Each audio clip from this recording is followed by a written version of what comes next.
Este homem derrotou o Rei Demônio, salvou o mundo inteiro e é o maior herói de toda a história da humanidade. E seu primeiro pensamento depois de tudo isso? Escola. Como um completo idiota, ele entra na academia de heróis. Mas tendo sido o ser vivo mais poderoso, ele funciona com as células cerebrais de um peixinho dourado. No entanto, de alguma forma, todas as garotas são ruins para ele.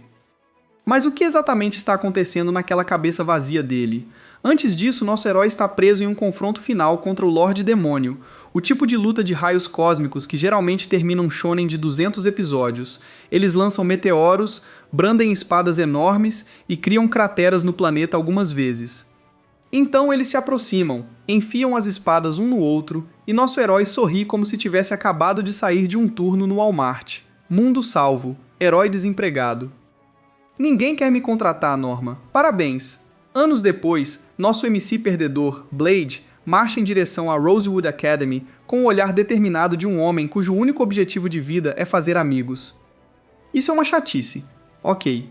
Ele chega e imediatamente começa a pular pelos corredores como uma princesa da Disney tomando sais de banho, acenando para todos os NPCs que cometem o erro de fazer contato visual.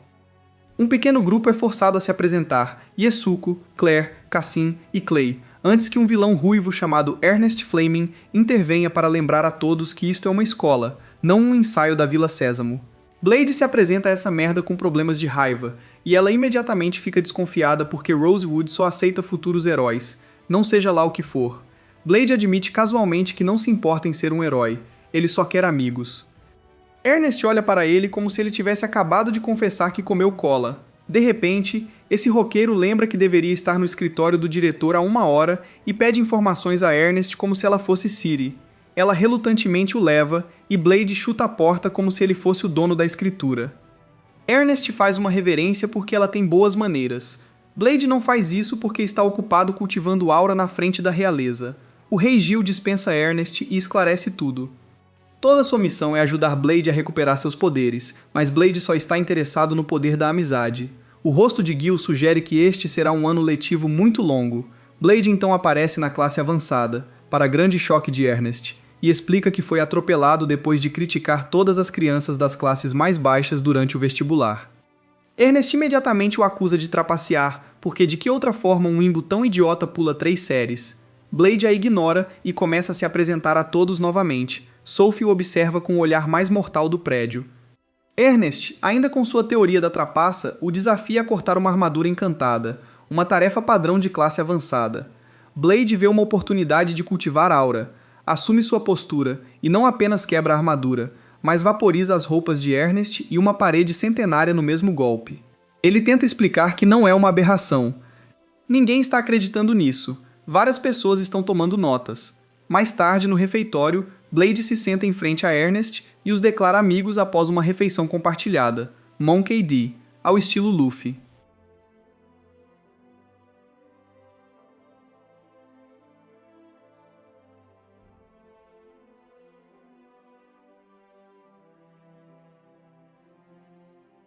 Ernest fica da mesma cor do cabelo dela, mas pela primeira vez ela não muda. Naquela noite, Ernest está na cama quando sua espada amaldiçoada começa a sussurrar para ela como um pervertido de beco sem saída em sua cabeça. Ela se lembra da primeira vez que a espada tentou isso quando ela era criança. A lâmina possuída tenta assumir o controle hostil de sua mente, mas ela permanece firme como herdeira da família em chamas. A espada recua por enquanto. No dia seguinte, Ernest está lutando contra Leonard e sua equipe de figurantes quando a espada começa a se mover novamente. Ela briga com Blade por pura teimosia e desmaia imediatamente. Ela vai para a enfermaria. A enfermeira, uma MILF certificada com intenções, só libera Ernest porque Blade atesta ela. Enquanto Blade a ajuda no corredor, ela afasta o braço dele no segundo em que outros alunos aparecem, porque Deus não permita que alguém veja a Imperatriz aceitando ajuda. Blade a lembra que os amigos podem confiar uns nos outros. E os amigos? Salve amigos! Com ela rejeita isso por princípio porque Tsunderes não cai nessa merda. Enquanto isso, nosso Rimbo decide que a medida é invadir o banco de dados restrito da escola. Ele faz isso sem diferenciar um esquadrão de guardas robôs, aprendendo o nome da espada demoníaca, Asmodeus, e cortando um robô final na saída. Mais tarde ele puxa Ernest de lado em particular, e o cérebro dela imediatamente avança para os planos de casamento no verdadeiro estilo tsundere antes que ele mate a vibração ao mencionar a espada. No telhado, ele explica o óbvio. A espada continua tentando possuí-la porque ela ainda não a dominou. Ela está chocada com a sugestão. Ele promete que estará lá para bater palmas para a espada pervertida se ela assumir o controle. Naquela noite, Ernest realiza o ritual de ligação e é levado para um plano astral onde a verdadeira forma de Asmodeus acaba sendo um enorme demônio da chama com chifres. Basicamente, Surtur da mitologia nórdica se Surtur tivesse um fetiche por pés. Ela enfrenta o monstro acorrentado e conjura sua espada das chamas. Lá fora, o ritual cria um tornado senciente que quase se torna nuclear, mas Blade, nunca perdendo um cabo flexível, o corta ao meio por princípio. Quando Mobius se liberta, Ernest o acerta com o último embate e toma a decisão ao amanhecer.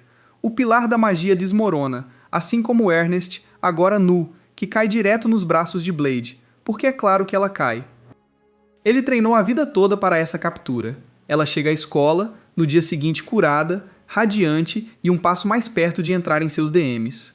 Blade está lutando contra 2 colegas avançados sem se preocupar em desembainhar sua espada, o que Ernest imediatamente interpreta como desrespeito e começa a repreendê-lo. Mas seus olhos continuam vagando porque Ernest apareceu com um penteado totalmente novo. Ela pergunta nervosamente se ele percebeu que tem a consciência situacional de um tijolo. Então ela aponta para o outro lado do pátio para uma garota sozinha, Sophie, e explica o acordo. Sophie apenas segue comandos, nunca age por conta própria, e ainda assim ela voluntariamente disse seu nome a Blade outro dia. Isso é basicamente uma proposta de casamento vinda dela. Ernest pede a Blade para ficar de olho nela. Blade concorda instantaneamente. Ele se aproxima de Sophie durante o treinamento, e ela imediatamente pergunta se Ernest o ordenou. Ele esclarece que este é tudo dele. Sophie admite que o único combate que ela conhece são os golpes com as mãos nuas, praticados nela desde que ela era criança. Blade se oferece para treiná-la com armas, enfatizando que não a está comandando, apenas ajudando como amigo. Sophie claramente nunca teve alguém falando com ela como se ela fosse uma pessoa, e ela hesita por um longo momento antes de aceitar silenciosamente. Ele começa a ensiná-la a canalizar o espírito de luta em uma espada. Ela se atrapalha no início, mas eventualmente consegue, cortando os alvos de treinamento. Então ela admite que ainda prefere os punhos porque parecem mais naturais. Ganhos modestos, mas Blade vai embora com a sensação de que o medidor de títulos subiu um ponto. Depois disso, Blade se encontra em particular com King Gil, que pergunta como vai a escola. Blade diz que está fazendo amigos e menciona casualmente Sophie, que é exatamente a fila que Gil estava esperando. Ele deixa cair um despejo de conhecimento. Há muito tempo atrás, alguma facção duvidosa do reino propôs que, se um grande herói pudesse existir naturalmente, a ciência poderia simplesmente criar um. Eles escolheram um humano talentoso como modelo e começaram a cloná-los, na esperança de produzir grandes heróis em massa, como uma fábrica de protagonistas matadores de demônios. Acontece que Sophie é a iteração número 12. Seu nome verdadeiro é Sophie Chiefentain. Ela passou a vida inteira sendo tratada como um projeto de ciências, o que explica por que ela tem a autonomia de uma máquina de venda automática. Deixe-me tentar. Blade leva isso a sério, mas decide que vai dar a ela algo parecido com uma vida normal, o que vindo de um cara que come carne crua de monstro para se divertir, será uma definição aproximada de normal. Blade vai à procura de Sophie e acaba na enfermaria, onde o médico Milf usa remédios como pretexto para dar dicas após dicas de que ela está mal. As 2 células cerebrais funcionais de Blade não conseguem captar nenhuma delas. Ela quer que ele coloque um pãozinho no forno. Ele sai sem noção. Esse cara é gay. Ele então encurrala Claire e Jessica com perguntas vagas sobre o amor, obtém respostas que o confundem ainda mais e, finalmente, vai até Ernest para perguntar a ela sobre encontros. Ela, é claro, interpreta isso erroneamente como uma confissão e entra em órbita. Sua busca romântica de alguma forma termina no vestiário feminino, onde ele convida Sophie para sair.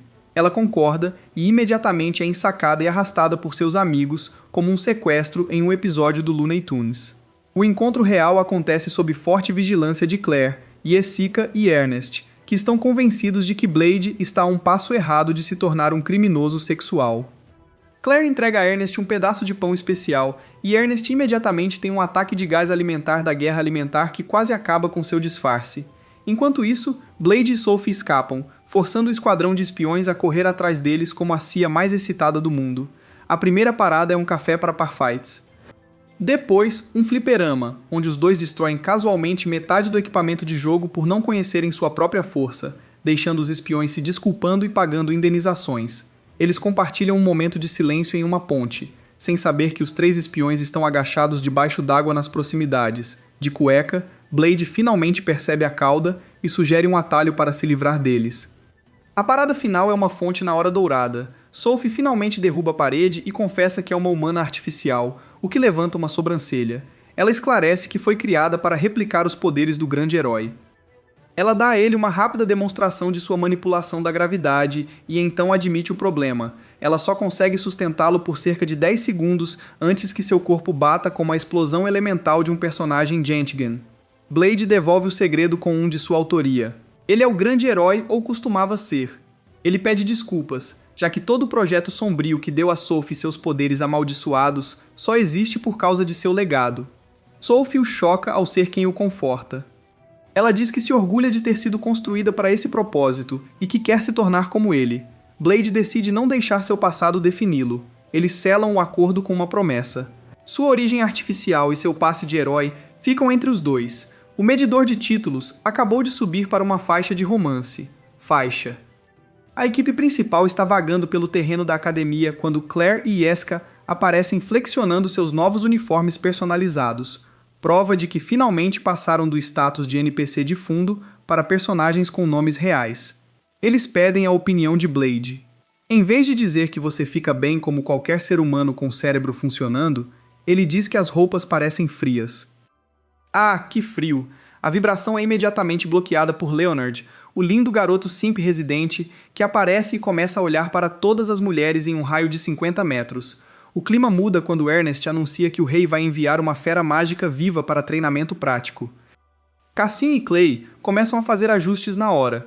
Antes que alguém possa terminar de entrar em pânico, o chão treme e um Western Dragon atinge o campus, rugindo como uma ameaça que não tem nada a ver com estar perto de uma escola secundária. Os soldados entram em pânico. Os alunos não sabem para onde ir. Apenas o rei supostamente tem coragem para lidar com isso. Enquanto isso, nosso MC inútil fica parado ali, parecendo que está esperando um ônibus. Ele caminha até o dragão e Saitama o coloca em um fuso horário diferente. As mandíbulas de todo o corpo de Senti caíram no chão. O dragão não morre, ele se transforma em fumaça mágica e se transforma em um humilde hiperativo com chifres, que imediatamente agarra a perna de Blade e o declara seu pai. Abri. Blade a chama de Kushulani, Ku para abreviar, e agora ela é oficialmente problema dele. Ernest explica que feras mágicas de alto nível fazem esse movimento de reencarnação quando são aplaudidas. Um fragmento de sua alma responde imitando a forma de quem as derrotou, como uma espécie de instinto de sobrevivência do pai mais forte. Blade é a coisa mais forte que Ku já conheceu, então parabéns. Ele tem um filho agora.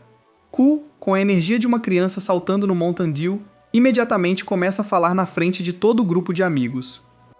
Ela anuncia em voz alta que Blade lhe dá beijos matinais, a deixa sentar em seu colo durante as refeições e passa o tempo todo olhando para mulheres adultas maduras.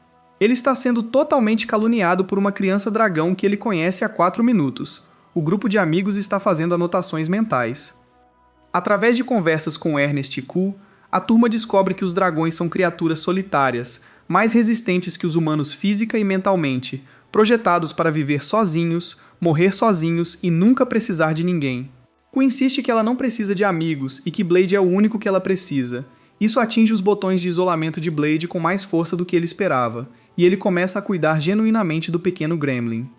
Mais tarde, depois que Ku foge da barba espinhosa do rei, Blade a rastreia em uma sala de aula deserta e encontra algo que o quebra um pouco. Ela não está causando destruição, ela está sentada calmamente em um círculo de bonecas feitas à mão.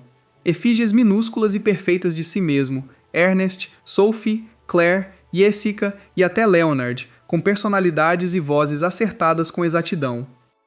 Ela recita os nomes de todos os alunos da escola. Todo o seu discurso de não preciso de amigos foi uma brincadeira. Ela tem estudado a todos silenciosamente, mas sua programação dracônica apenas permite que ela reconheça pessoas que podem realmente vencê-la em uma luta. Blade gira brevemente e conta a Ernest as más notícias. Para que Ku realmente aceite um amigo, esse amigo precisa derrotá-la em combate. Ele não pode ser essa pessoa porque já é pai. Ernest diz a ele para se trancar e começar a depender de outras pessoas pelo menos uma vez, assim como todo mundo depende dele. Blade e Ernest ficam na frente de todo o corpo discente, e Blade, engolindo cada grama de seu ego, implora a todos que sejam amigos de minha filha. A Imperatriz cai de joelhos bem ao lado dele em um movimento de pura humildade que une toda a escola. Sophie, Claire, Jessica, Clay e Cassim se formam. O rei escolhe este exato momento para fazer sua grande entrada e revela que todo esse ataque massivo ao chefe foi seu treinamento pretendido o tempo todo. Ele explica que os dragões veem o esforço humano coletivo não como covardia, mas como sua força real, como um enxame de abelhas capaz de derrubar um urso. Blade dá a Ku um discurso estimulante sobre uma luta justa, enquanto Ernest assume o comando de um exército de adolescentes que se preparam para uma guerra por amizade. Amizade. Ataque de chefe em toda a escola. Todo o corpo discente de Rosewood se prepara para dar a mão a um dragão humildemente. Ernest está gritando ao máximo tentando organizar essa multidão de adolescentes excitados em algo parecido com um exército. Clay e Cassim são promovidos a líderes de pelotão e começam a gritar ordens, flanqueando o golpe surpreendentemente ágil. Eles abrem com ataques mágicos coordenados direcionados aos seus pontos cegos. De uma torre de vigia, o rei e sua sereia ajudante tomam chá e observam os estudantes alavancarem sua força coletiva como um enxame, exatamente como ele planejou. Existe um problema em forma de escala enorme. Como o rei aponta, todos os seus feitiços chamativos basicamente fazem cócegas nela. O esforço de toda a escola é neste momento completamente inútil. Verificação da realidade entregue. Enquanto isso, Claire já montou um hospital de campanha porque sim, esse ataque ao chefe tem baixas. Isto não é um jogo. O rei, totalmente entretido, provoca Blade, até mesmo o feitiço mais forte de Ernest, Asmodeus, está causando dano ao chip. Blade então revela o movimento de xadrez 4D. Os ataques diretos nunca foram a condição de vitória. Eles eram uma distração para que Leonard pudesse cavar secretamente uma enorme armadilha no meio do campo de batalha usando magia da Terra. O rei fica surpreso com a audácia. Blade declara a fase de paralisação encerrada. A verdadeira batalha começa agora. O que se segue é uma clínica absoluta. Ernest, levado ao seu limite, começa a enviar spam para Asmodeus como uma metralhadora, para a grande reclamação da própria espada demoníaca senciente. Leonard revela que tem corrido 10 km todas as manhãs para Ernest, uma ordem que ela não se lembra de ter dado, expondo níveis de simulação que deveriam ser estudados em um laboratório. Quando Ku tenta voar para fora da armadilha, Sophie deixa cair o debuff final, grande poder heróico artificial, manipulação da gravidade, jogando-a de volta no chão. A jogada final é uma obra-prima do espírito coletivo. Blade revela que não é apenas a classe avançada. Até mesmo os estudantes das classes mais baixas estão agindo como canais, canalizando seu espírito de luta e seu desejo de fazer amizade com Ku em um único poder colossal para Ernest. Com as esperanças de toda a escola nas mãos, ela desfere um movimento final que faria Goku pedir dicas. Dizer o quê? A explosão cai. Ku foi finalmente abandonado definitivamente. Um Ku abatido, chorando, espera ser abandonado por perder. Blade a atinge com rara inteligência emocional e a corrige. Ela não era fraca, os humanos eram apenas mais fortes desta vez. Ele a incentiva a pedir amizade genuinamente. Depois de uma luta dolorosamente fofa, ela faz o menor apelo do mundo, e todo o corpo dissente irrompe em uma aceitação unânime e comovente. O humilde dragão fez amizade. Depois, no refeitório, Blade, com as habilidades de observação de uma parede de tijolos, percebe algo diferente em Ernest. Ela é gorda. Já chega. Ok? Nós entendemos. Você odeia. A mesa inteira está tentando dizer telepaticamente para ele calar a boca, mas ele semicerra os olhos para ela, processa os dados e grita: "Você engordou", para todo o refeitório ouvir. Ernest, mortificado além da recuperação, tranca-se em seu quarto por 3 dias. O grupo de amigos explica a Blade confuso que seu comentário sem tato pode tê-lo oficialmente transformado em fantasma. Em pânico, Blade lidera uma delegação ao seu dormitório para se desculpar e descobre a verdade. Ernest está soluçando, cercado por uma montanha de pratos de sobremesa vazios, como uma cena de crime em uma padaria francesa. Ela confessa que desde o enorme gasto de energia da luta golpista, ela está faminta e descobriu que os confeiteiros da escola estão trabalhando de maneira inacreditável. O ganho de peso foi uma espiral de desejo pós-batalha. Ela não ficou brava com o comentário de Blade, ela estava muito envergonhada com sua nova figura para encarar alguém. O grupo de amigos a força a fazer a montagem de dieta mais desequilibrada já animada, exercícios, contagem de calorias, banhos quentes, ela sobe na balança e a quebra. Se a balança fosse um scouter, estaria lendo mais de 9.000. Desesperado, Ernest os leva a um campo de treinamento magicamente reforçado e decide usar a técnica definitiva de sua família, ordenando que Asmodeus consuma minha carne, use-a como seu poder. O resultado é uma transformação que envergonharia Sakamoto Taro. Ernest abandona totalmente seu corpo físico e se torna um ser de pura chama demoníaca, uma forma conhecida como Ismodeus. A espada explica que esse corpo imortal é imune a ataques físicos, mas queima 1.000 milhões de calorias por hora. Ernest está entusiasmado, a dieta radical definitiva. Naturalmente, o tiro sai pela culatra em poucos minutos. A perda insana de calorias a deixa faminta de uma forma selvagem, e ela cria um rabo e começa a olhar para Claire como uma refeição de 2 pedaços do Popeye. Blade tem que intervir com uma técnica de vento não letal para tirá-la da forma. Ela acorda cheia de curvas como sempre, mas a turma a pega em seu quarto horas depois, com o rosto mergulhado em outra pilha de sobremesas. Ernest afirma que ela simplesmente esperará mais tarde. O grupo de amigos chama isso de desculpa de perdedor. Na enfermaria, Blade está fazendo outro exame médico, e a médica Milf finalmente alcança seu objetivo de vida de despilo. A recuperação dele está em 30%, mas não da maneira que você imagina. Isso não significa que ele pode usar 30% de seu antigo poder. Isso significa que se ele tentar usar pelo menos 30% de seu antigo poder, seu corpo irá falhar, e ele morrerá. Nosso cara está operando com um limite de potência rígido, como o Deku executando um para todos, mas com um temporizador de autodestruição integrado. É por isso que ele está se segurando durante toda a temporada. Depois de sair do escritório, ele encontra Claire, que apresenta sua amiga Maria, a desajeitada maga que errou a bola de fogo na retaguarda do ataque golpista. Blade, com seu tato característico, imediatamente a rotula de desastrada na cara. O clima vai de estranho a mortalmente sério quando Maria, nervosa, deixa escapar um pedido para Blade desanimá-la.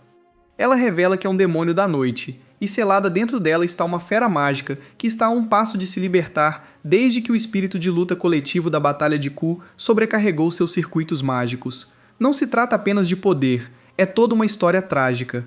Maria é órfã, desprezada e temida, escondida apenas com a mãe, que acabou falecendo. A história atinge a turma no campus. Blade se relaciona instantaneamente com a coisa de não ter paz, e Ku, agora um modelo reformado de amizade, declara que é natural ajudar. Eles unanimemente a têm de volta. A solução de Blade vem direto do sério e de seu manual de espada, forçar o demônio a sair e depois pular nele. Eles aumentam a barreira mágica da escola ao máximo e fazem Maria libertar deliberadamente a fera no campo de treinamento, com todos prontos para aplaudi-la.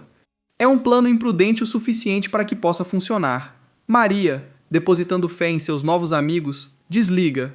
O que se segue é uma revelação aterrorizante. Maria começa a remover uma série de itens de selamento, e cada um deles reduz pela metade sua supressão de poder. Com cada item largado, ela cria casualmente uma cratera que Rock Lee emolduraria em sua parede. O selo final restringe seu poder a 1/10. Quando sai, o multiplicador atinge 160 vezes seu poder base. A energia explode, uma nova personalidade assume o controle e o Rei Demônio responde oficialmente. O ser que emerge não é uma fera estúpida. É uma garota arrogante, grossa e malvada que faz um monólogo de vilão e se autodenomina mal. A tripulação imediatamente salta sobre ela. Ernest se transforma em sua forma de demônio das chamas. Leonard corajosamente tenta protegê-la. Sophie abandona sua gravidade final. Mal no difere de cada um deles. Ela casualmente devolve o ataque ardente de Ernest, como se devolvesse uma tigela mal cozida de curry tonkatsu, e ignora o campo gravitacional da melhor garota, Sophie, como se fosse uma brisa forte. Ela está, muito claramente, em uma categoria totalmente diferente. Ela se fixa em Blade, a aura mais forte da sala, e exige uma luta séria e letal. Blade tem que se engajar, mas seu corpo imediatamente falha. Seu poder é limitado por seus ferimentos. Ele está ficando absolutamente cozido. No momento em que Mal está prestes a acabar com ele com um ataque Sunray, Ernest enfraquecido ataca sua espada, Asmodeus.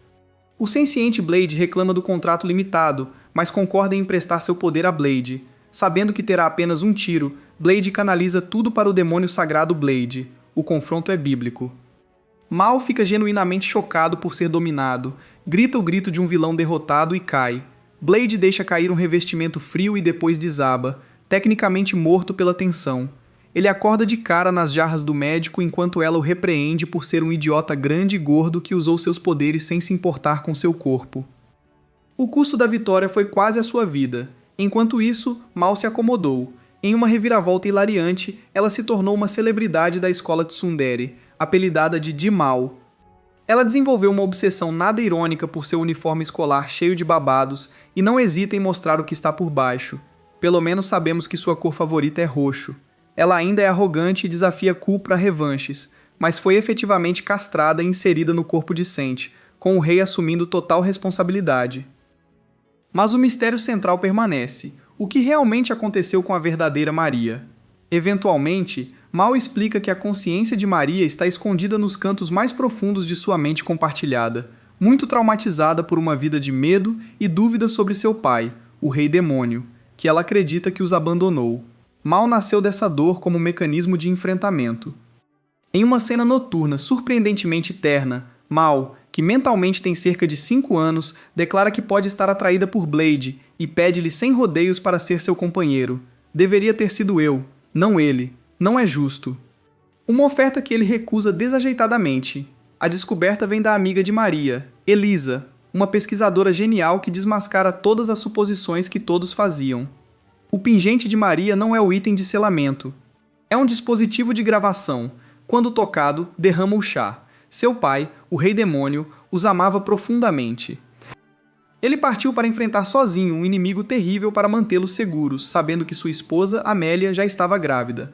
Ele escolheu o nome de Maria para sua filha e fez sua esposa prometer que contaria à criança que ele estava morto, para poupá-la da dor de seu legado. Suas palavras finais são um voto feito em sua crista satânica de continuar a amá-los para sempre. Esta mensagem é a chave. A prova de amor destrói o trauma central de Maria. Uma batalha interna entre Maria e Mal irrompe, visível para todos do lado de fora, enquanto o corpo de Mal oscila entre as duas personalidades. Toda a escola se reúne, torcendo pela volta de Maria. Maria vence. Ela está de volta ao controle e exige uma revanche com Blade. Então, em uma reviravolta chocante, ela muda para Mal no meio da frase, que aparentemente agora é uma personalidade separada para a qual ela pode trocar como um Pac-Man. Maria não venceu Mal, ela a aceitou. A filha do Rei Demônio finalmente encontrou paz ao compreender seu passado e aceitar todas as partes de quem ela é. A turma destrói um pudim do tamanho de Costco porque os arcos emocionais aparentemente exigem sobremesas enormes. A vibração é tranquila, até que eles se deparam com um pesadelo logístico, um enorme vagão de carga preso em um beco estreito. O proprietário aparece para se desculpar e todos ficam em choque. Ela é uma centaura, meio humana, meio cavalo, um ser mítico chamado Dion. O choque dobra quando Blade a reconhece no local, e os dois têm uma conversa frenética e silenciosa, onde Blade continua impedindo-a de deixar escapar um grande herói. Ernest, sempre prestativo imperatriz, oferece sua ajuda para mover a carroça. A tripulação se esforça e entrega a carga diretamente ao maior troll do reino, o rei. Ele imediatamente revela que tudo isso foi uma preparação para a próxima aula prática. Ele designa Dion como sua nova instrutora de combate, citando suas habilidades insanas, habilidades das quais Blade já conhece muito bem. Dion, soldado leal até o fim, aceita com orgulho. A turma fica totalmente perplexa com o novo pipeline de instrutores. O estilo de ensino de Dion é imediato e terrivelmente claro. Para demonstrar, ela vaporiza casualmente vários blocos de ferro divino, um metal supostamente indestrutível, com sua lança, deixando-o como uma poça derretida. Ela então se apresenta adequadamente como Dion, a lança demoníaca, e desafia um grupo de estudantes para um duelo. É só aqui que Ernest liga os pontos. Este é o general Dion, comandante do corpo de cavalaria de elite do reino, e um lendário herói de guerra. A turma está pasma, ainda mais confusa sobre como Blade trata pelo primeiro nome um herói nacional. O mistério da ligação entre eles se aprofunda durante uma ida aos banhos públicos porque, bem, por que não? Jessica, mestre manipuladora que é, aproveita a oportunidade para obter informações. Enquanto fazem uma esfoliação celestial em Dion, ela e as outras garotas perguntam casualmente sobre o passado de Blade. Dion, em estado de êxtase total, baixa a guarda e está prestes a contar tudo, mas Blade invade no último segundo possível. Ela o ignora de qualquer maneira e revela que eles se conheceram quando ele era um menino selvagem e não verbal de 5 anos que, confundindo-a com um cavalo normal, tentou dar uma mordida em seu flanco. Ela orgulhosamente confirma que lutou ao lado do próprio grande herói e foi até mesmo seu corcel pessoal, embora sinta profundo pesar por não ter sido capaz de segui-lo até a batalha final. Tudo isso está acontecendo ao lado de Blade, que está na mesma banheira tentando lavar o cabelo de Q. Sophie, com a expressão inexpressiva de um espião experiente, garante que ninguém vai descobrir, porque todos imaginam o grande herói como uma figura muito mais velha e grandiosa, e não como um colega de classe mais preguiçoso. Blade então diz desajeitadamente que Mal já descobriu sua identidade secreta, o que imediatamente deixa Sophie com um pouco de ciúme. Mais tarde, Blade e Ernest estão na cidade quando testemunham um ataque repentino à capital. Os atacantes não são demônios ou soldados inimigos, eles são um casal de simurgs, um dos 4 pássaros continentais sagrados normalmente pacíficos. Algo os deixou selvagens. Ernest tenta desembainhar sua espada, mas um olhar de um dos pássaros, implorando para que ela experimente, imediatamente esvazia seu espírito de luta. Depois que eles voam, Blade rapidamente deduz que eles não estão atacando pessoas. Eles têm como alvo um vagão de carga específico, e como o único vagão de carga que viram recentemente foi o de Dion, o culpado é dolorosamente óbvio. Eles invadem o castelo. O rei, pego em flagrante, admite tudo sem vergonha. Ele pegou emprestado um ovo de Simberg porque é a primeira vez que os pais dos pássaros construíram seu ninho em um local ruim. O ovo nunca eclodiria sem estar a uma altitude específica no exato momento do pôr do sol. Sua solução foi roubar o ovo, chocá-lo artificialmente e usar todo o desastre como um bom treinamento prático para os alunos. Ernest perde completamente o controle e o chama de idiota na cara. Ela oficialmente terminou com o Magistebit de Lee. A missão está definida. Proteja o ovo, mantenha-o escondido dos pais enfurecidos e, de alguma forma, leve-o ao topo da Torre Real ao pôr do sol do dia seguinte para que possa chocar. O que se segue é um ataque em grande escala em toda a academia contra 2 feras mágicas divinas. Blade realmente assume o comando desta vez, estabelecendo uma estratégia que enfatiza defesa, evasão e protelação, um contraste direto com sua abordagem usual de tudo solo. A turma inteira tem momentos para brilhar. Leonard, Clay e Jessica coordenam evacuações e distrações. Claire dirige o posto médico do campo de batalha. Cassim joga revezamento. Mal libera seu raio de Satanás Levin. Elisa monta fios de ferro para desacelerar os pássaros. Q troca golpes diretamente com um. Ernest leva sua forma de demônio das chamas ao limite e precisa reabastecer com pudim de balde no meio da luta, o Gatorade mais amaldiçoado do mundo. O clímax ocorre quando o mecanismo do elevador falha, forçando uma última jogada. A classe inteira mantém a linha contra os Simbergs, dizendo a Blade para seguir em frente e confiar neles. Dion, explorando um detalhe técnico em suas ordens sem envolvimento de mãos, aparece para deixar Blade montá-la na batalha uma última vez. Isso é o que ela disse, Miguel, dando-lhe o impulso necessário para lançar o ovo enorme para o telhado. Numa reviravolta final, o rei revela sua aposta pessoal. A Simburg uma vez salvou sua vida, e toda essa bagunça imprudente foi sua maneira indireta de pagar essa dívida salvando seu filho. Os pais ainda estão furiosos e atacam, forçando uma lâmina enfraquecida a usar uma técnica final de quebra de corpo, Dragon Eater, para proteger o rei. Sophie aparece no último segundo. O ovo finalmente eclode, revelando não um, mas 2 bebês Simurgs, e para surpresa de ninguém, eles imediatamente imprimem em Blade como seu pai. Ele agora tem 2 novos filhos incrivelmente poderosos para adicionar à sua nova família, para a grande frustração de Ernest e empolgação de Q por finalmente ser uma irmã mais velha. Blade e Ernest fazem passeios nos Simurgs recém-nascidos, mas pelo que parece, a Imperatriz precisa assistir como treinar o seu dragão antes de sua próxima aula de voo. Mais tarde, enquanto caminhava por um corredor escuro e sombrio da escola, Blade começa a reviver os momentos em que desanimou seus antigos companheiros.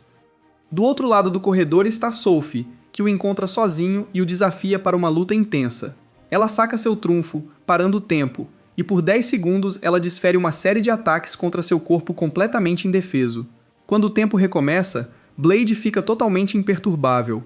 Ele explica calmamente que usou o corpo adamantino, uma técnica que eleva momentaneamente sua resistência a níveis insanos. Como o tempo foi interrompido, o efeito permaneceu ativo durante todo o ataque. Enquanto Sophie perde sua única vantagem, Blade enfia a espada em seu peito. Ele lamenta a ação, prenunciando o caos que está por vir. Esse caos é entregue naturalmente pelo rei. Ele revela seu mais recente projeto, um simulador de treinamento em realidade virtual construído com a ciência dos magos perdidos. Seu discurso de vendas é que permite um combate letal sem quaisquer consequências no mundo real, apenas pequenos aneurismas cerebrais. A classe é impiedosamente jogada em uma batalha real brutal, onde a última pessoa em pé pode usar o sistema VR como quiser. Piscadela, piscadela. O relógio Blade é o problema óbvio. Se for muito realista, alguém pode explodir e pensar que o mundo real ainda é VR, sendo alguém a ruiva psicopata. Não é novidade que a solução de King Gil é realocar todos para uma ilha de bolos inteiros de baixo orçamento. Leonard desafia Ernest e é imediatamente destruído, torcendo por ela mesmo quando morre.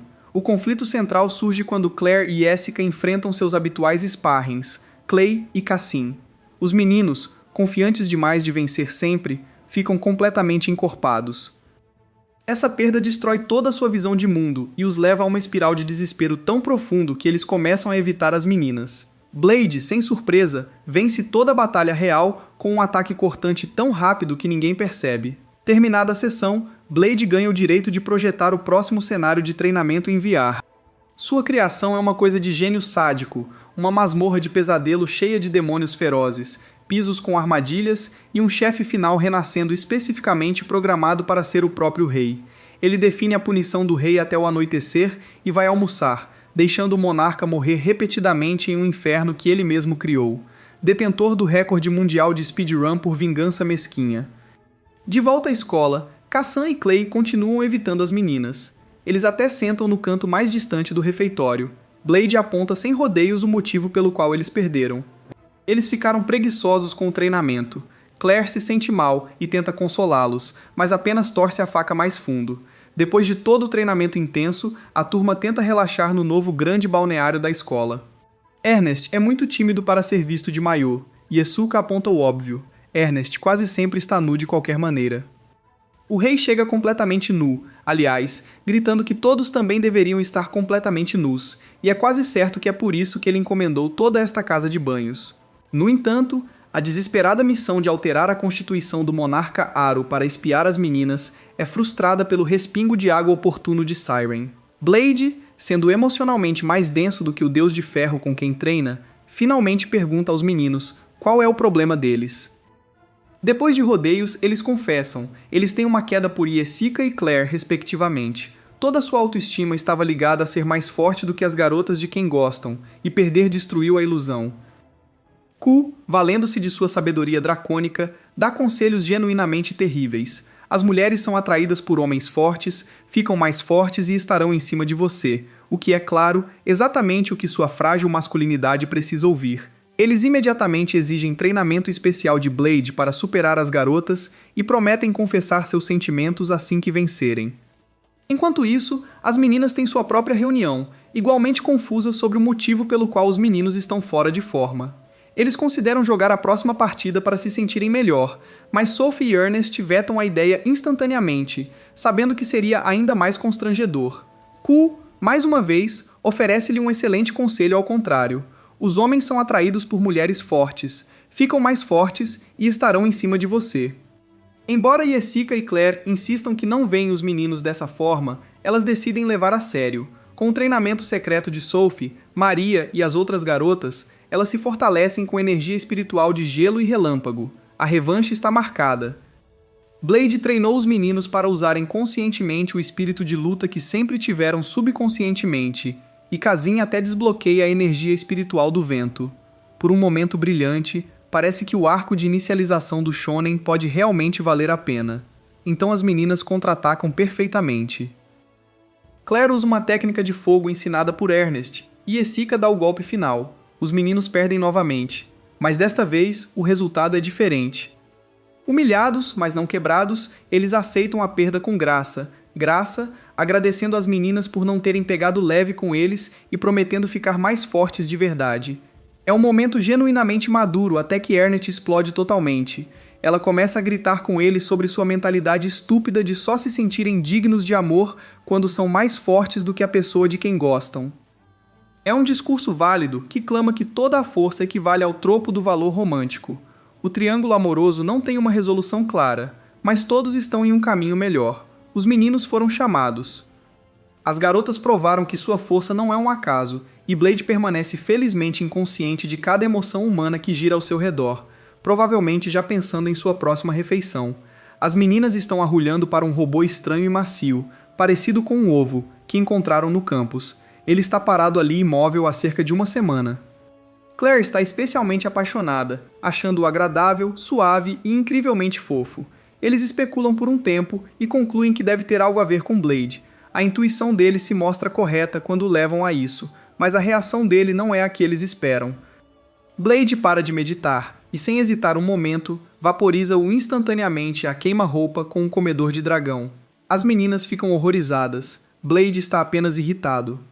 Ele explica que a coisa é um guardião, um sistema de defesa automatizado aparentemente indestrutível, e isso é uma má notícia.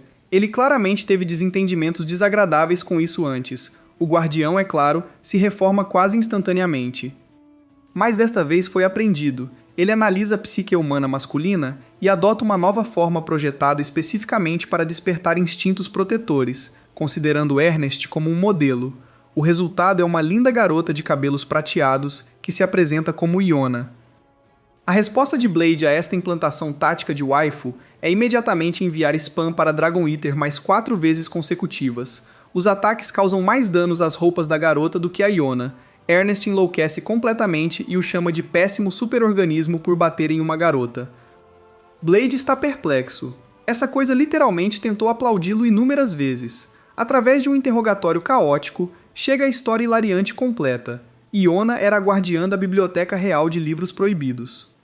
Blade, precisando de informações sobre a espada de Ernest, Asmodeus pegou emprestada a chave mestra do rei e invadiu a propriedade 13 vezes. No processo, ele destruiu o corpo de Iona 28 vezes, quebrou-a em mais de 577 mil pedaços e fez com que sua mãe lhe desse um sermão por mais de 500 milhões de milissegundos. Claire, Yesuka e até Mal o criticam por seu comportamento impiedoso. Mais tarde, uma lâmina mal-humorada confidencia a Sophie que está tudo bem. Os guardiões mantêm suas almas em uma unidade central separada, então destruir os corpos não é realmente desanimá-los. É uma caracterização pequena, mas crucial, que prova que ele não é um monstro completo, apenas uma máquina de matar poderosa em espera. Claire, sendo a empática definitiva, não vê um robô assassino. Ela vê uma garota solitária, imediatamente tenta fazer amizade com ela e a chama de Iona com base na identificação escrita em seu chassi. Em uma demonstração impressionante de suas habilidades pessoais, ela convence Iona de que a melhor maneira de derrotar Blade é colaborar com todos eles e elaborar um plano juntos. O comitê de erradicação do Blade é formado e a sala de aula se transforma em uma sala de guerra para derrubar o amigo, com a presença dele. A pesquisadora genial Elisa propõe a estratégia definitiva, o complexo autônomo.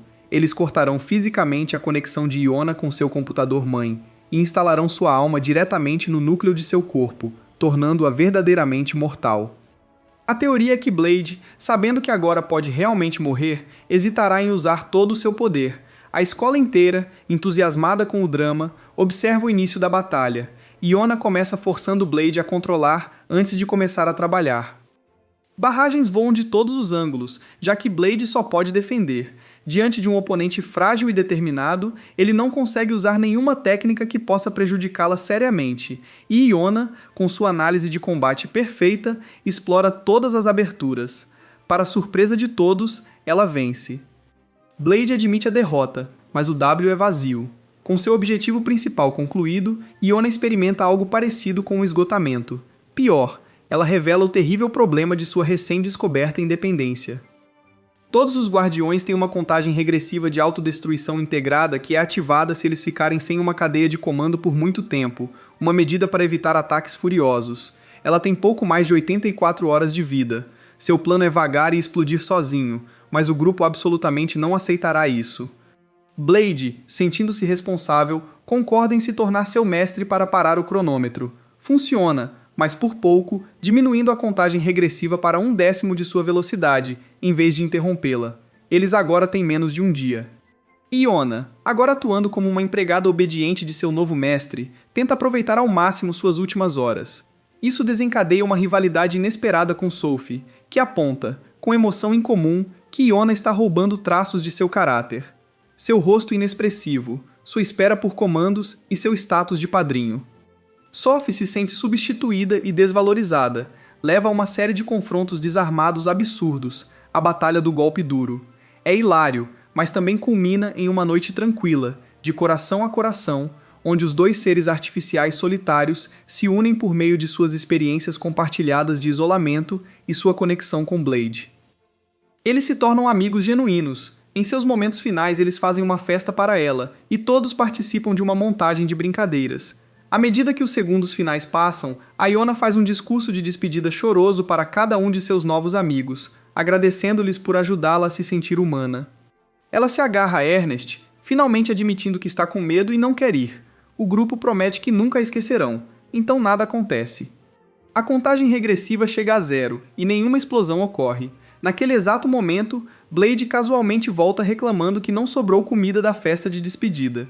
Ele revela onde esteve.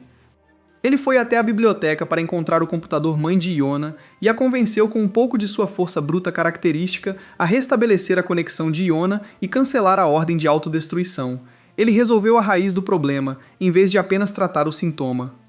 Iona, tomada de alegria, dá um abraço choroso em seu mestre, enquanto Ernest, instantaneamente ciumento, tenta afastá-la. O dia está salvo, mas o status quo mudou. Todo o corpo discente está mais uma vez sendo exterminado sem esforço por Blade em outra batalha real escolar. O único que resta é Leonard, que trava uma luta surpreendentemente decente, mas inútil, com sua técnica de lança de defesa absoluta. A arena inteira, até mesmo Ernest, torce apaixonadamente pelo oprimido, gritando para Blade levar um L de uma vez. Blade acha o movimento defensivo de Leonard um pouco irritante, mas, como sempre, não se preocupa em alimentá-lo. Leonard cai com seu toque característico, dedicando sua derrota a seu senhor Ernest, que, o tempo todo, estava mais focado em sua próxima refeição. Depois, no quarto de Leonard, ele está tentando desesperadamente consertar sua lança quebrada e seu ego igualmente destruído. Maria o encontra, e em seu estilo desajeitado, tenta motivá-lo. Ela enquadra seu próprio desejo de ficar ao lado de Blade como uma rivalidade feroz, embora Mal realmente queira aplaudi-lo. Seu discurso estimulante é um desastre completo, mas de alguma forma funciona e reacende a determinação de Leonard de vencer a qualquer custo. A conversa deles é ouvida por Eliza, que imediatamente os critica ao explicar que Blade não pode ser derrotado apenas por motivação e ideais. Ele declara que se quiserem seriamente derrubar um ser transcendido, precisam de um plano realista, não de sonhos. Ele se oferece para emprestar seu intelecto genial à causa, desencadeando oficialmente o nascimento do Comitê de Supressão de Superorganismos. A adesão é uma combinação de todos que Blade já teve a infelicidade de encontrar, liderados pelo autonomeado presidente Leonard, a imperatriz Ernest, que só está lá porque é obcecada em aplaudir o MC, e Eliza, a Twink. A sessão inicial de estratégia é uma confusão de ideias confusas. Yesuka sugere atacá-lo durante o sono. Claire propõe veneno, nada muito louco. Ernest, querendo uma luta justa, sugere usar armas contra as quais ele é fraco, como lanças e arcos, o que Claire corretamente aponta que é inútil. O comitê então se envolve em uma série de tentativas hilariantes e fracassadas. Ernest o desafia de forma justa com a lança de Leonard e naufraga, destruindo a lança pela segunda vez.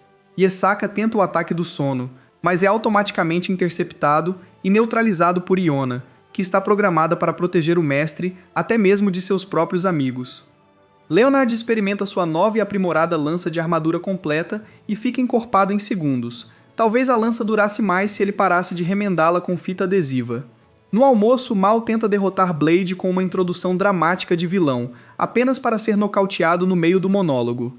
Sophie luta seriamente por um momento, mas enquanto Blade estiver feliz, ela estará bem em perder. Finalmente, Ernest, em seu movimento mais desesperado, o desafia a usar uma tesoura de papel. Aparentemente, Blade é mais adequado para jogar isso com Gone Freaks, porque Ernest perde tantas vezes seguidas que ela fica com cãibras nas mãos e precisa ver a enfermeira.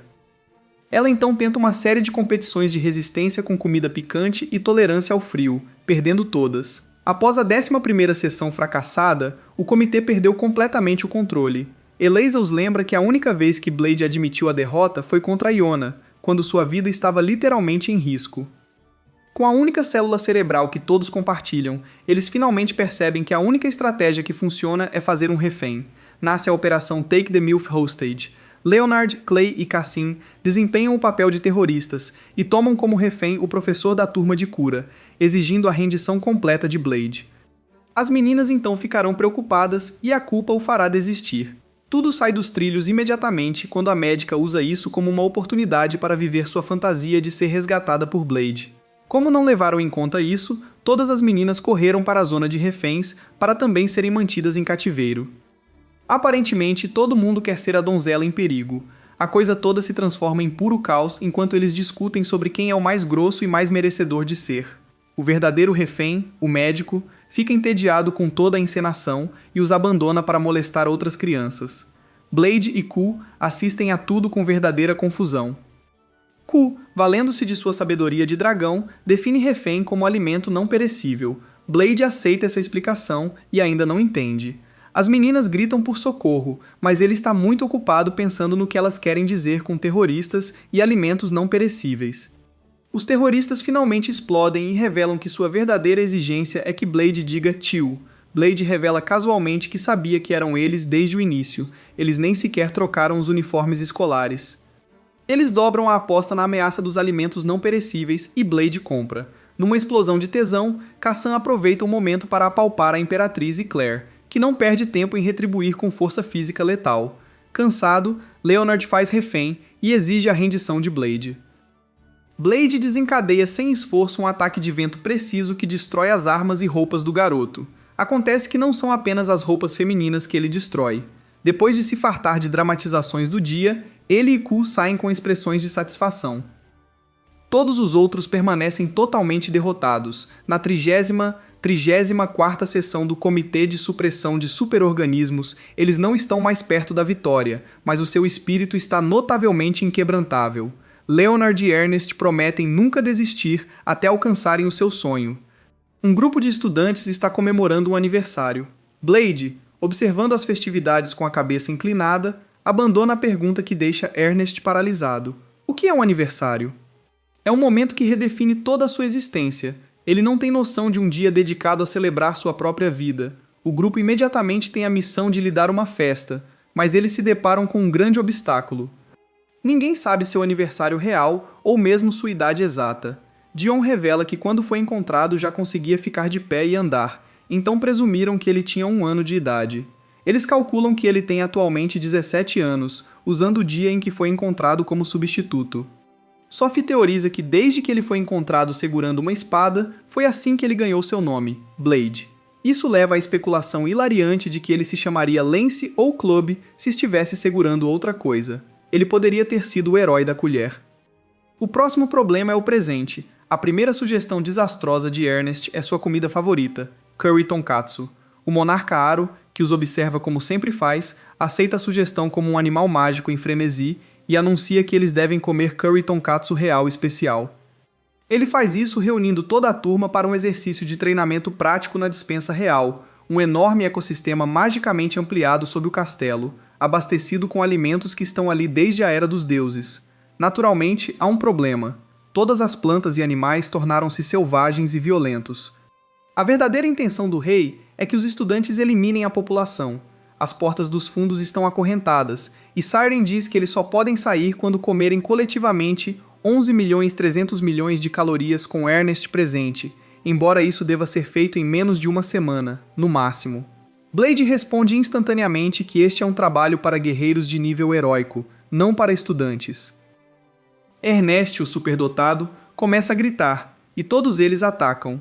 O anime muda brevemente para Dr. Stone, e o que se segue é uma montagem de 1 mês do programa de treinamento de sobrevivência mais hardcore já animado.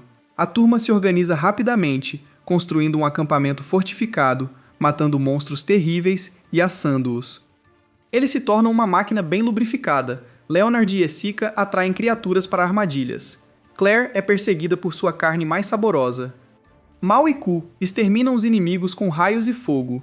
Eliza cria estratégias de defesas. Eles basicamente construíram uma pequena cidade funcional. Blade, por sua vez, está totalmente cego para o planejamento da festa que está acontecendo bem debaixo de seu nariz. Mais tarde, ele vai para uma fonte termal para tomar banho, apenas para ser acompanhado por Ernest. Eles trocam suas habituais idas e vindas, e a conversa se volta para Ernest perguntando sobre sua infância. Blade casualmente diz que foi uma luta até a morte, 24 sets. É um lembrete sombrio de quão diferente era sua vida antes desse grupo de amigos. Seu momento íntimo, é claro, interrompido por Claire e Jessica espiando. O monarca Aro finalmente aparece, impressionado com seu progresso e com o reequilíbrio acidental do ecossistema da dispensa. Declarando que a meta original de calorias era muito fácil, ele lhes entregou uma tarefa nova e muito mais perigosa: reúna super ingredientes evoluídos específicos para o curry definitivo. Eles enfrentam o repolho imperador, um repolho gigante e agressivo que precisam capturar cru, forçando-os a usar táticas defensivas coordenadas em vez de apenas explodi-lo. Depois vem o milho do boxe, milho senciente que desafia Blade para uma luta de boxe baseada em regras estritas. Ele tem que lutar por um round completo sem nocauteá-lo, para sua imensa frustração. Em seguida estão os girassóis, flora que armazenam e descarregam energia solar, levando a uma enorme luta de feixes entre eles, Mal e Ku. Finalmente, eles encontram a Mandora Maior, uma cenoura cujo grito é uma maldição letal quando arrancada, acrescentando mais uma referência de Harry Potter à cartela de bingo deste anime. Iona, sendo não humana e imune, casualmente o arranca e salva o dia. O ingrediente final é o Rei Fera, que acaba por ser um gigante que derrubou o rei anterior da dispensa. O rei está emocionado, alegando que a carne gigante tem um gosto muito melhor do que a carne bovina. A classe, agora completamente insensível ao perigo, está ansiosa para atualizar seu menu. Eles lançam um ataque em grande escala, mas mesmo a forma de demônio das chamas de Ernest e a defesa absoluta de Leonard não conseguem arranhá-lo. Blade percebe que precisará de uma técnica que exija pelo menos 30% de seu poder, o que ainda é uma sentença de morte. A solução é uma demonstração de trabalho em equipe e perversão. Ele pede a Mal que atue como um navio. Eles se beijam e ela absorve sua energia espiritual até ficar cheia até a borda. Sophie e Iona então combinam seus poderes, usando a manipulação da gravidade e um canhão de pósitrons para imobilizar temporariamente a fera. Com toda a classe fornecendo suporte e cobertura, Blade e Mal combinam seu poder para liberar a lâmina do demônio sagrado, a mesma técnica que ele usou para derrotá-la, finalmente derrubando o gigante. O esforço o deixa exausto, e ele usa as coxas de Mal como travesseiro de descanso. O médico revela mais tarde que sua recuperação melhorou para 18%. Acontece que um mês de alimentação adequada, exercícios e descanso na dispensa lhe fez bem. De volta à academia, a turma surpreende uma lâmina completamente perplexa com uma festa de aniversário. Eles revelam que usam o dia em que ele foi encontrado há 17 anos. Iona, à sua maneira única, diz a ele que os humanos deveriam celebrar seu nascimento e aniquilação. Eles o presentearam com o melhor curry tonkatsu, feito com todos os ingredientes lendários pelos quais lutaram na dispensa real. Dominado por uma emoção que nunca sentiu, Blade luta para conter as lágrimas, relembrando uma antiga lição de que os meninos nunca deveriam chorar. O rei imediatamente retira essa afirmação, proclamando que os homens estão absolutamente autorizados a chorar em ocasiões como esta. Finalmente se deixando chorar, Blade agradece a todos, dizendo-lhes que pela primeira vez, comendo uma refeição com eles, ele sente como se realmente tivesse nascido neste mundo. Clay e Cassim estão nos campos de treinamento, tentando desesperadamente replicar a poderosa técnica de esmagar o dragão de Blade com base em suas instruções totalmente absurdas. Sophie está ali parada, toda arrumada em seu novo traje, observando-os. Ansiosos por ajudar, Clay e Cassim tentam transmitir a sabedoria de Blade, embora a entrega de Clay esteja aproximadamente no mesmo nível. Apesar das instruções pouco claras, ela imediatamente replica o movimento, mas não da maneira fraca como eles fizeram. O ataque é claramente mais potente porque arranca as roupas dos espectadores ao redor. O grupo fica impressionado com sua habilidade, até que o clima muda quando a verdadeira Sophie chega. Sua expressão é muito séria enquanto ela diz a todos para se afastarem do impostor, e friamente declara que esta é sua batalha. Os alunos congelam quando a realidade chega. Existem duas Sophies idênticas, e a nova está muito quente. A impostora Sophie, cujo nome é Yun, retorna a um laboratório escondido para relatar seu fracasso a outras 4 garotas idênticas. Eles são nomeados, com uma assustadora falta de criatividade, Do, Toy, Quater e Sink. Suas personalidades são imediata e claramente hostis. A dinâmica de grupo deles é uma confusão de constantes lutas internas. Sink ataca imediatamente Tu ao comando casual de Yun. Yun revela que seu sucesso foi um assassinato, mas sim o resultado inesperado de fazer com que os alunos de Rosewood lhe ensinassem a técnica Dragon Smash. Ela então compartilha o conhecimento com suas irmãs por meio de uma sessão de beijo francês. Seu criador, um pesquisador misterioso e desapegado, lembra-lhe seu único propósito programado: bata palmas na lâmina do grande herói e prove a validade de sua pesquisa. Eles são grandes heróis artificiais, e toda a sua existência é definida por este comando letal. De volta à academia, os clones começam sua infiltração, cada um com sua abordagem bizarra. Quarter encurrala Blade e exige sem rodeios que ele a ensine como desanimá-lo, então fica frustrado quando ele recusa razoavelmente.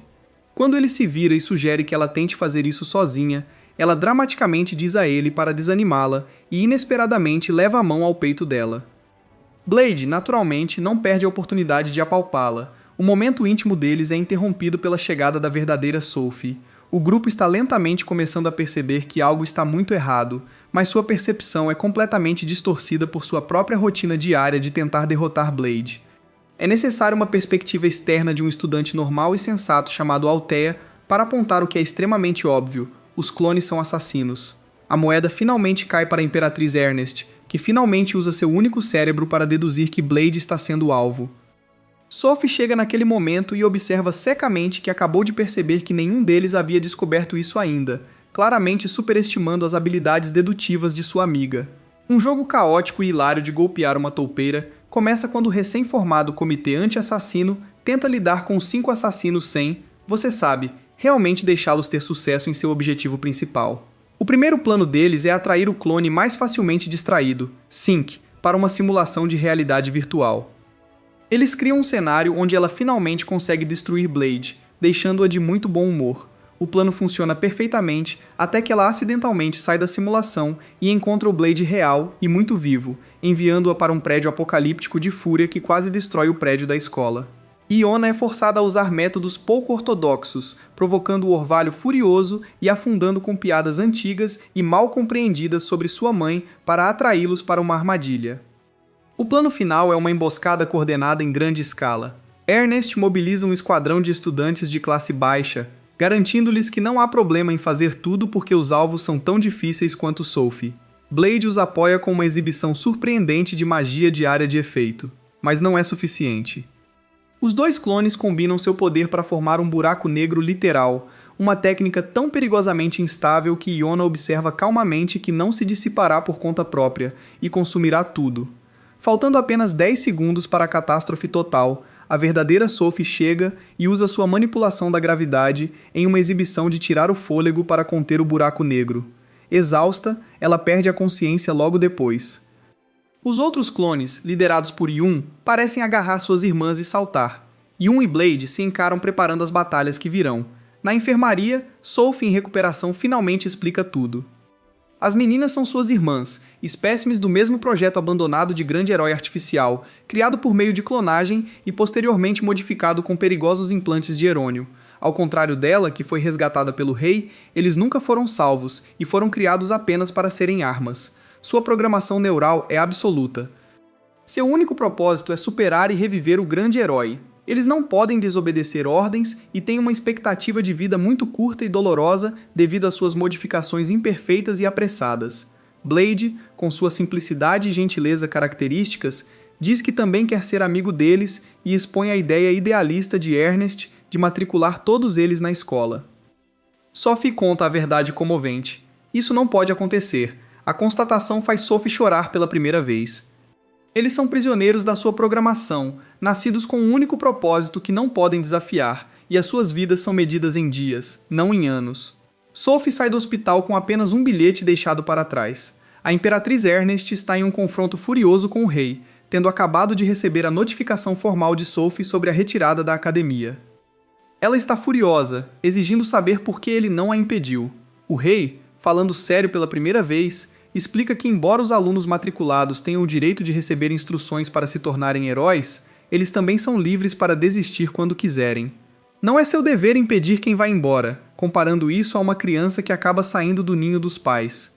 Sua resposta incomumente madura e fria deixa Ernest furioso até que Blade calmamente aponta o que eles perderam. Por baixo do exterior sereno de King Gil, ele está tão preocupado quanto eles, e já deduziu que Sophie foi procurar suas 5 irmãs sozinha. Com esta nova informação, Ernest promete trazê-la de volta. Nos dormitórios, Blade parte em uma missão de resgate solo. Q, Iona e Mal rapidamente se juntam a ele, porque eles também não podem abandonar um amigo. Ao sair dos portões da academia, eles encontram toda a turma já lá, armada e preparada. Os amigos provocam Blade por ser o último a aparecer. A fé mútua é o primeiro passo para superar o destino sombrio que o rei traçou. Eles rastreiam Sophie e Ernest, faz um apelo desesperado para que ela pare de correr e apenas fale com eles. Sophie finalmente abandona a dolorosa verdade que ela estava escondendo. Ela é um produto do projeto do grande herói artificial, a 12ª cobaia criada durante a produção artificial de um humano com poderes iguais ou superiores aos dos grandes heróis. Enquanto os principais pesquisadores eram presos, amostras e dados eram roubados, e suas 5 irmãs eram incubadas e programadas com o único comando de superar e desavivar o grande herói. O grupo imediatamente interpreta isso mal e conclui que os clones estão atrás de Blade simplesmente porque ele é um super-organismo útil para praticar antes de derrubar o grande herói real, presumivelmente mais velho. Honestamente, a identidade secreta de Blade ainda está segura porque seus amigos têm o QI combinado de um donut. Sophie então revela sua angústia mais profunda. Ela confessa que sempre se perguntou se estaria tudo bem para uma impostora humana como ela viver feliz como uma pessoa real, ou se seu passado inevitavelmente a alcançaria. Ela acredita que deve retornar às sombras para protegê-los, mesmo que isso lhe custe a vida, e está pronta para morrer satisfeita com a felicidade que encontrou ao sol. Ernest não compartilha do sentimento. Ela faz um discurso poderoso, usando sua própria transformação como prova de que a mudança é possível, e diz a Sophie para continuar caminhando na luz. Blade atinge o cerne da questão, contradizendo diretamente a avaliação sombria do rei. Ele afirma claramente que aplaudir os clones não é a resposta.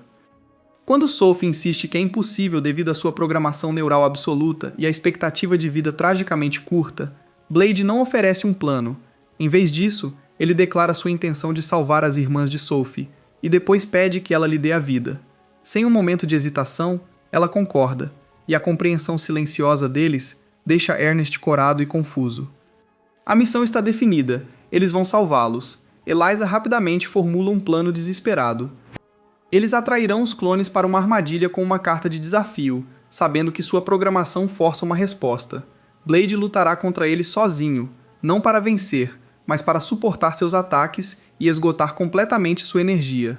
Enquanto isso, Dion e Siren liderarão um bloqueio para capturar o misterioso pesquisador que dá as ordens, que eles acreditam ainda estar vivo e mexendo os pauzinhos. O objetivo é obrigar o criador a fornecer os parâmetros para reprogramar as irmãs. O plano funciona e os 5 clones chegam para a batalha final. A luta é um teste de resistência brutal. Blade se mantém firme, usando seu corpo adamantino junto com sua espada para atacar um ataque de seus poderes combinados. O resto da gangue só pode assistir ao ataque implacável. Os clones liberam suas técnicas definitivas. Jill com uma queda mortal na terra, Quadir com uma explosão devastadora e Troyes preparando um movimento final. No último momento, Leonard rebate com sua barreira e Ernest joga sua espada para Blade. Não foi uma luta cara a cara? No clímax, Sophie empresta seu poder a Blade e ele o canaliza em uma nova técnica que ele chama de Raio Monstro de Ernest, em homenagem à própria Imperatriz. Quando a batalha termina, Yun revela que a vida dos clones foi limitada a apenas 14 dias, expirando ao pôr do sol. A corrida frenética para salvá-los começa, mas todas as soluções falham. A magia de cura de Claire não pode reverter a causalidade cortada. Pior ainda, a equipe de Eliza faz uma descoberta horrível. O criador que eles procuravam já morreu há anos, muito antes mesmo de os clones nascerem. Nunca houve comandos em andamento. As meninas estavam agindo sob ordens póstumas. A ciência não tem solução nas poucas horas que lhes restam. Enfrentando a morte certa, Sophie propõe uma última jogada altruísta. Usando o que resta de sua energia e o poder de Blade como um canal, ela faz os clones usarem seu grande poder heróico artificial uma última vez para transferir suas almas e mentes para seu próprio corpo. E no momento de união de cortar a respiração, as 5 personalidades fundem-se com a de Sophie. Eles sobrevivem não como corpos individuais, mas como consciências que partilham uma forma. Sophie revela a Blade que é como ter 6 filhos, um fardo confuso, mas feliz. As irmãs que agora vivem dentro dela ainda prometem assassiná-lo um dia, mas pelo menos agora elas têm um futuro para tentar. Mais tarde, a turma se envolve em uma luta desesperada contra uma fera que foi acidentalmente enviada para a escola, todos fazendo seus movimentos mais chamativos. Assim que o monstro os domina, Blade vagueia no meio da refeição, segurando uma tigela de curry tonkatsu e casualmente atira na fera. A turma inteira, nua, espancada e cansada de ver essa visão tão familiar, se vira e tenta atacar nosso super-organismo amigável da vizinhança. Obrigado por assistir até o fim. Você é um verdadeiro super-organismo de anime. Para confundir os fracos que não conseguem controlar o DDA, deixe alimentos não perecíveis abaixo nos comentários. Eles não saberão o que perderam, mas você saberá. Curta, inscreva-se e confira um de nossos outros vídeos emocionantes aqui na tela. Fique incrível! Fique Anagek!